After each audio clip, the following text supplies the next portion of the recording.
जय जिनेंद्र। नमोकार मंत्र self healing इस वीडियो श्रृंखला में आप सभी का स्वागत है। आज देखते हैं ध्यान की पूर्व तैयारी। अब हमें ध्यान में बैठना है तो कहाँ बैठोगे, किस स्थान पे बैठोगे? तो ध्यान के लिए बैठने की जगह शांत होनी चाहिए, जहाँ आप अनडिस्टर्ब थोड़ी देर तक शांति से बैठ सकें। अगर वैज्ञानिक दृष्टि से देखा जाए, अगर एनर्जी साइंस के दृष्टि से देखा जाए, तो ध्यान करते समय आपका मुंह पूर्व दिशा की ओर या उत्तर दिशा की ओर होना चाहिए। अब पूर्व दिशा ही क्यों? तो ये है उगते हुए सूरज की दिशा। इस दिशा में हमेशा लाइव एनर्जी होती है, रोटेशनल एनर्जी होती है। रोटेशनल एनर्जी यानी क्या? तो सूरज पूरब से पश्चिम की ओर जाता दिखाई देता है हमें, तो इसे रोटेशनल एनर्जी कहते हैं। हमारी धरती जो रोटेशन में घूमती है, उसकी वजह से इसे रोटेशनल एनर्जी कहते हैं, रोटेशन ऑफ द अर्थ। तो ये रोटेशनल एनर्जी पूर्व दिशा की ओर मुख करने से हमें हमेशा मिलती है। खुले छत पे, आसमान के नीचे अगर आप पूर्व दिशा की ओर मुंह करके बैठे तो बहुत सुंदर रंग आपको दिखाई देते हैं। It's a natural colour therapy. जब हम ऐसे बदलते हुए रंगों को देखते हैं तो हमारा मन प्रसन्नता से भर जाता है। प्रसन्नता के साथ किया हुआ ध्यान हमेशा ज़्यादा फायदेमंद होता है। दूसरी दिशा है उत्तर दिशा। यह एनर्जी साइंस के हिसाब से उत्तर दिशा क्यों? तो हमारे पृथ्वी के, हमारे धरती के दो पोल्स हैं, नॉर्थ पोल और साउथ पोल, दक्षिण ध्रुव और उत्तर ध्रुव। तो इसमें एक नेचुरल मैग्नेटिक फील्ड होता है।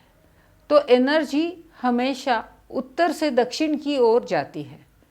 आप जब उत्तर की ओर मुंह करके बैठते हो तो एनर्जी उत्तर से दक्षिण की तरफ बहती है, तो आपको नेचुरली वो एनर्जी मिल जाती है। लेकिन अगर आप दक्षिण की ओर मुंह करके बैठोगे तो आप एनर्जी को रेजिस्ट करते हो, तो आपको एनर्जी नहीं मिलेगी। उल्टा आपकी जो एनर्जी है वो दक्षिण की तरफ बह जाएगी। इसीलिए उत्तर की ओर मुख करके बैठते हैं।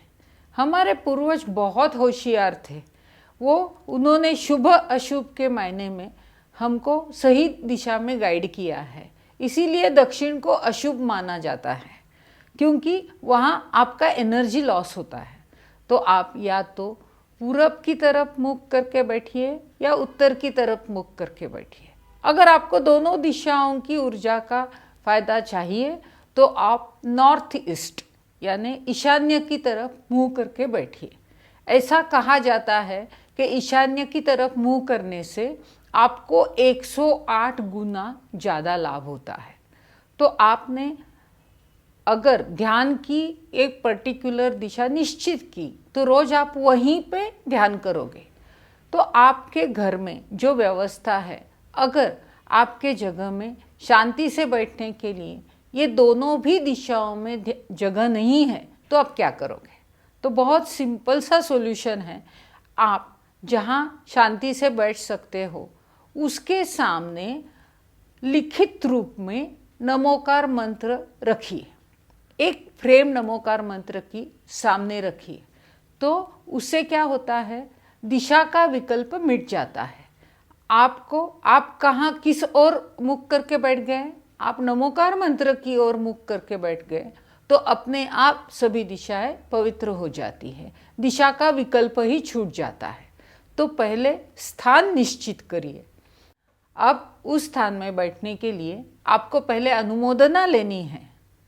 हम धरती को धरती माँ का दर्जा देते हैं, तो इस माँ से हम अनुमोदना लेते हैं, या इसे प्रस्तावना भी कहते हैं, कि उस जमीन को आप स्पर्श कीजिए और वहाँ मैं अभी ध्यान को बैठने वाला या बैठने वाली हूँ। ओके, इस तरह से आपको अनुमोदना लेनी है। तो घर में इससे ज़्यादा फर्क नहीं पड़ता है, क्योंकि वह हमारा खुद का अपना घर होता है। लेकिन बहुत लोगों को आदत है कि वो सागर किनारे, नदी किनारे, पर्वत के ऊपर ध्यान करते हैं, तो वहाँ ज़मीन को हस्तस्पर्श करके अनुमोदनापूर्वक ही हमें स्थान ग्रहण करना है। तो आप इस स्थान में बैठेंगे तो कैसे बैठेंगे, तो किस आसन पे बैठेंगे, तो उसी के लिए हमें आसन जो चाहिए वो एक स्पेसिफिक आसन होना चाहिए। तो आगे देखते हैं आसन कैसा हो। तो हमने ध्यान का स्थान निश्चित किया, अब उस पे कौन सा आसन बिछाना है वो भी हमें निश्चित करना होगा। हम रोज एक ही आसन पे बैठ के ध्यान करेंगे, तो आसन के लिए हम इस्तेमाल करते हैं चटाई, नेचुरल चटाई, प्लास्टिक की चटाई नहीं, नेचुरल चटाई। तो वो नेचुरल चटाई कौन सी हो और वही क्यों, ये देखते हैं अगले वीडियो में।